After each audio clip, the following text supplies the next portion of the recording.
All right, class, we are now moving on to example number 3 on our worksheet, Quadratics in the Real World.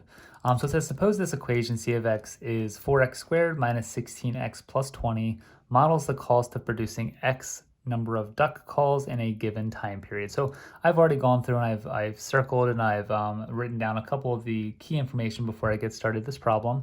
I know that my x value is representing the number of duck calls, so I wrote that out here. X is the number of duck calls. And I know that this is a cost function, right? So c of x equals cost.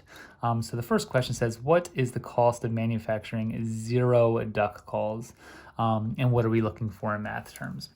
All right, so if I were to just draw a quick little sketch of this, I know that this parabola is going to be opening upward because my a value is positive. So it's going to look something like this. I don't know exactly what it looks like, but it's just a little sketch. And I am looking for, in this example, what the cost of manufacturing 0 duck calls is. I know that duck calls is my x value.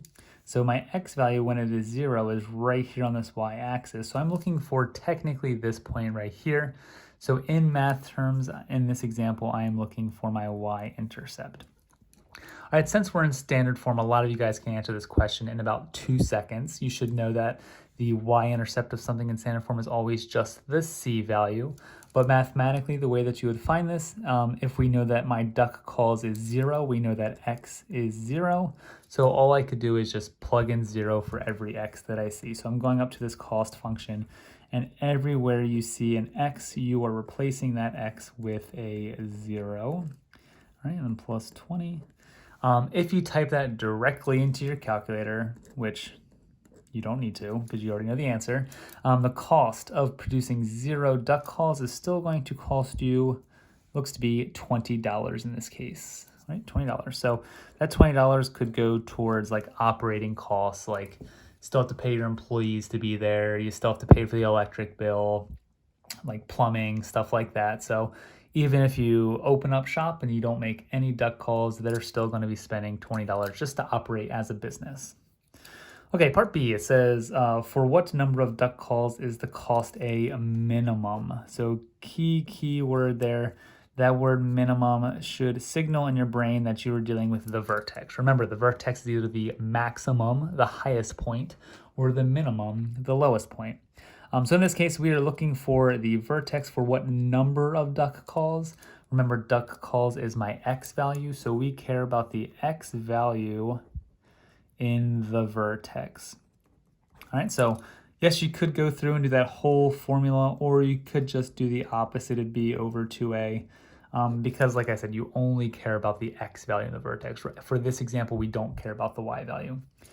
All right, so let's come over here. My equation is c of x equals a 4x squared minus 16x plus 20. I'm going to go ahead and label my a, b, and c values. So a is 4, b is a negative 16, c is 20. I'm going to do opposite of b, so I have a positive 16 over 2 times 4. And that gives me 16 over 8, which I know is 2. All right, so the number of duck calls that is going to make my cost a minimum is going to be 2 duck calls to minimize costs. All right, so 2 duck calls, that's going to make my cost the most minimum. Okay, so what is that minimum cost? So in my vertex, I know that the x is representing the number of duck calls. That means the y value is going to be that cost. All right, so since I know that 2 is going to minimize it, I just now want to plug 2 back into my original equation to figure out what that minimal cost will be. All right, so once again, I'm using this equation right here, 4x squared minus 16x plus 20. I'm going to take the x value that I just calculated in my vertex, and everywhere I see an x, I'm going to plug in a 2. Minus 16 times 2 plus 20.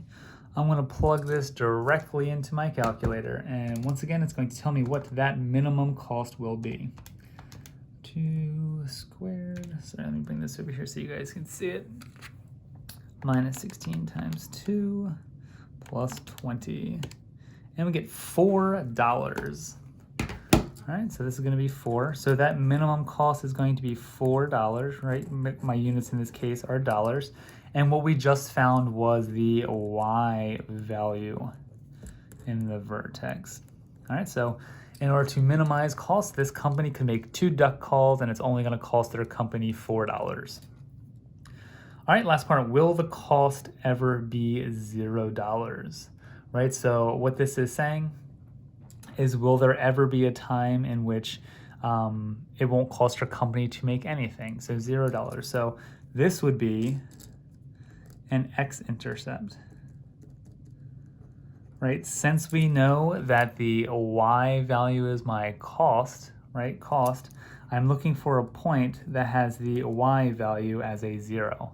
So we want to see if we can do the quadratic formula to see if there will be any x-intercepts. Because this right here, according to my diagram, it does have 2 x-intercepts, but I could have also have had a picture that looks like this. And maybe it doesn't cross the x-axis, right? So this was just a sketch. All right, so let's go back down here and see if the cost will ever be $0 by using that quadratic formula, finding those x-intercepts, right? Could just be more than one x-intercept.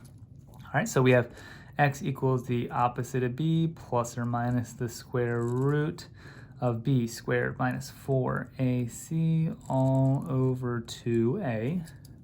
I would sing you guys the Pop Goes the Weasel quadratic formula song, but I do not want to be famous for that.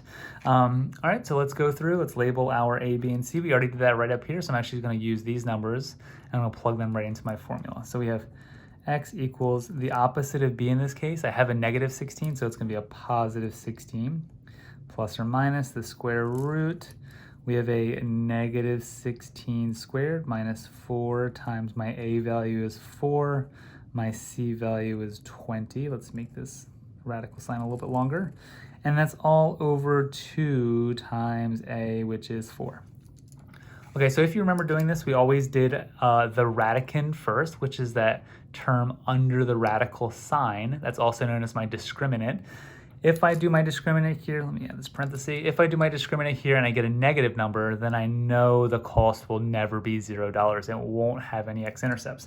So we definitely want to check that first, because I might be trying to solve for my x-intercepts when there really aren't any. So I'm going to type in the term under the square root sign. Don't actually type in the square root sign. So I have a negative 16 squared minus 4 times 20, and I get a negative 64. All right, so my discriminant is a negative 64. So right now, the simplified version of what I just did is this right here. And before we went on our little 2-week break, we talked about what it means for this discriminant to be negative. Since my discriminant is negative, right? That's just another way of saying less than 0. That means you have no real solutions, right? No real x-intercepts.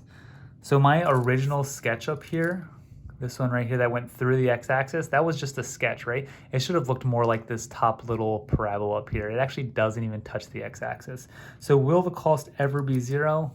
The answer is no, the cost will never be 0, because the parabola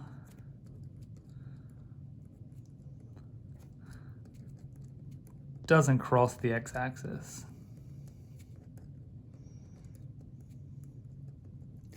Because the parabola doesn't cross the x-axis. All right, guys, I'm going to post this example number 3, and then just a couple of seconds, I'm going to make a video dealing with that quadratic homework worksheet that I also posted.